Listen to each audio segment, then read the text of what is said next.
Out के बाद अचानक कैब सर्विस बंद हो गई है, जिससे लोगों को दिक्कत तो हुई ही, उनके पैसे भी वॉलेट में फंस गए हैं। देखिए report.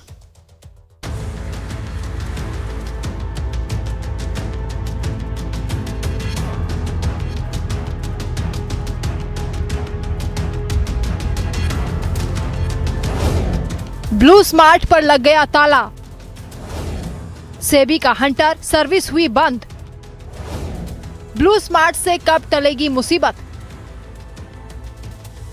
Electric cab service blue smart ने अचानक दिल्ली, एनसीआर, बेंगलुरु और मुंबई में अपनी सर्विस रोक दी है, जिसके कारण सैकड़ों यूजर्स परेशान हो रहे हैं, क्योंकि कई ऐसे यूजर्स हैं जिनका पैसा कंपनी के वॉलेट में फंसा हुआ है। कैब सर्विस बंद होने के कारण ऐप भी काम नहीं कर रही है। कैब प्रोवाइडर ब्लू स्मार्ट अब दिवालिया होने के कगार पर है और खबर ये है कि सेबी ने इसका कॉग्निजेंस लिया है और खबर ये भी आ रही है कि इस कंपनी से जुड़े हुए इनके जो भी प्रमोटर्स हैं उन लोगों पर फ्रॉडिज्म की बात आ रही है और इसको लेकर अब कस्टमर्स की परेशानी बढ़ रही है, क्योंकि अचानक ये सर्विस प्रोवाइडर्स ने सर्विस रोका है और कई लोगों के पैसे वॉलेट में फंस गए हैं। ब्लू स्मार्ट कंपनी की मुसीबत खत्म होने का नाम नहीं ले रही। सेबी ने ब्लू स्मार्ट के प्रमोटर्स अनमोल सिंह जग्गी और पुनीत सिंह जग्गी पर पैसों के हेराफेरी के आरोप लगाए हैं। ब्लू स्मार्ट का आरोप है कि उन्होंने दूसरी कंपनी जेनसोल के जरिए फंडिंग जुटाई और उस फंड को अपने निजी काम के लिए इस्तेमाल किया।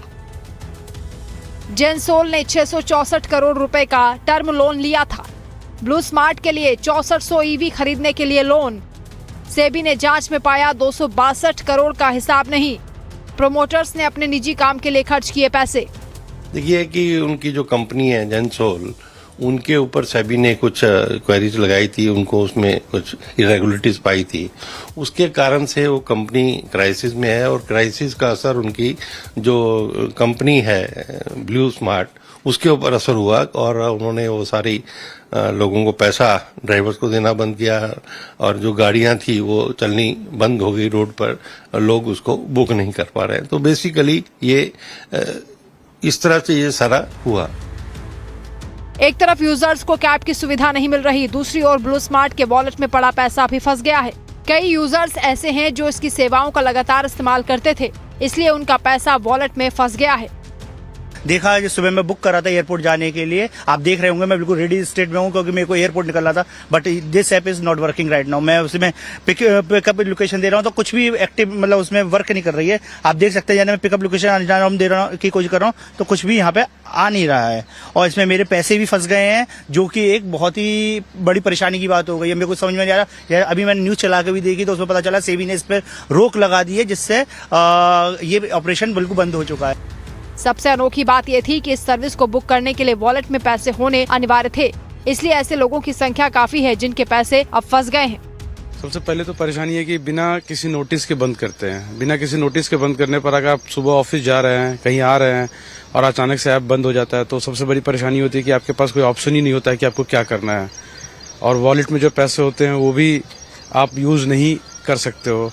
अब अचानक से बंद होने के बाद आपके पैसे भी चले गए और आप यूज भी नहीं कर पा रहे हो कोई चीज। फर्स्ट ऑफ ऑल कि अभी ये एकदम रैंडमली हम लोग जब यूज करते हैं तो अभी इसको एकदम रैंडमली बंद कर दिया गया, वी कैन नॉट एक्सेस ना। तो ये सारी चीजें अगर कुछ हो भी रहा है, नॉन कंप्लायंस कहीं पे है भी है, तो we should be having some acknowledgement ना कि भाई ये जब से बंद हो जाएंगी। और एकदम रैंडमली किसी भी एप्लीकेशन या किसी भी वॉलेट में जो हमारे पैसे पड़े हैं वो फंस जाते हैं। अब सबसे बड़ा सवाल यह है कि लोगों का फंसा हुआ पैसा वापस कैसे आएगा और यूजर्स को कितना इंतजार करना होगा। दिल्ली से लाइफ टाइम्स के लिए रजनीश सिन्हा की रिपोर्ट। कुछ ही पलों में देश दुनिया की सभी बड़ी खबरें